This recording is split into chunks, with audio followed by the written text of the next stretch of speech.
Misis, nasubukan mo na bang magluto ng putserong manok? Kung hindi pa, para sa iyo ang video ito. Tara, simulan natin ang pagluluto. Unang ginawa ko nga ay kumuha ko ng kawali at pinainit ito. At nang uminit na ay inilagay ko na ang mantika. Nang uminit na ang mantika ay sisimulan natin yung ating pagpiprito. Unang ipiprito ko nga itong saging. At kapag naprito na, isa-set aside muna natin ito. Sinunod ko na din yung ating gulay. Mayroon tayo ditong carrots at patatas. Katulad din ng saging, itatabi din natin ito kapag naprito na. Panghuli natin ipiprito itong ating bell pepper. At pag naprito na din itong ating bell pepper, tatabi din natin to. Magbabawas lang ako ng mantika. At nang mabawasan ko na ng mantika, dito ay magigisa na tayo. Unang inilagay ko yung bawang, sinunod ko na yung sibuyas. At habang iginigisa natin yung dalawa nating panggisang sangkap, ilalagay na din natin itong ating chorizo. At tuloy-tuloy tayo sa ating pagigisa. Kapag lumabas na ang aroma nitong ating mga panggisang sangkap, ilalagay na natin itong ating manok. Bali isang buong manok nga itong ating lulutuin. Igigisa natin to hanggang sa magkulay light brown yung balat ng ating karning manok. Katulad ng nakikita nyo. At kapag ganito na itsura niya ay ilalagay ko na itong ating tomato sauce. Sa tomato sauce naman, ito yung pangalawa sa pinakamaliit na sachet.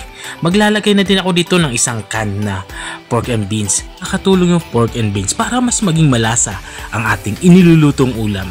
Maglalagay na din ako dito ng tubig. Mga 3 basong tubig o 1 litrong tubig yung aking ilalagay. Tamang-tama para maging malambot yung ating karning manok. Nilagyan ko na nga din to ng pamintang durog saka chicken cube para buong buo ang lasa ng ating karning manok.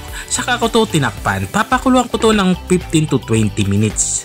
At after ng 20 minutes ay pinuksan ko na to. Dito naman ay magsisimula na ako magtimpla. Patis nga ang aking ginagamit pampaalat dito. Pero kung wala kayong patis, pwede naman yung rock salt or iodized salt. Walang problema yan. Halo-haloin ko lang to para kumalat dito sa ating inilulutong ulam. At makalipas ko itong matimplahan na tama na yung lasa para sa akin, ay ilalagay ko na itong ating mga napritong gulay. Una ko nga inilagay yung carrots at patatas. Sinunod ko na yung ating saging na saba. Inihalo ko to hanggang sa umulalim. At meron din tayo ditong bell pepper na prinito na din, inilagay ko na din. At matapos natin mailagay yung mga naprito nating gulay, ilalagay ko na ito ating mga gulay na fresh. Meron tayo ditong cabbage, saka pechay Tagalog, inilagay ko na. At tinakpan ko to para maluto naman ito. Mga panghuli nating gulay na inilagay. Pinakuluan ko lang to ng mga 1 minute kasi mabilis lang naman maluto yung ganyang gulay. Matapos nga ng 1 minuto ay ito na, ready to serve na itong ating ulam pananghalian. Ito nga yung ating putserong manok.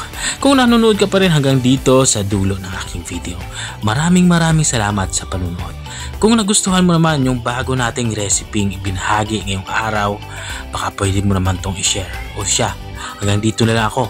Kita ulit sa mga susunod na mga video. Paalam! Bye-bye!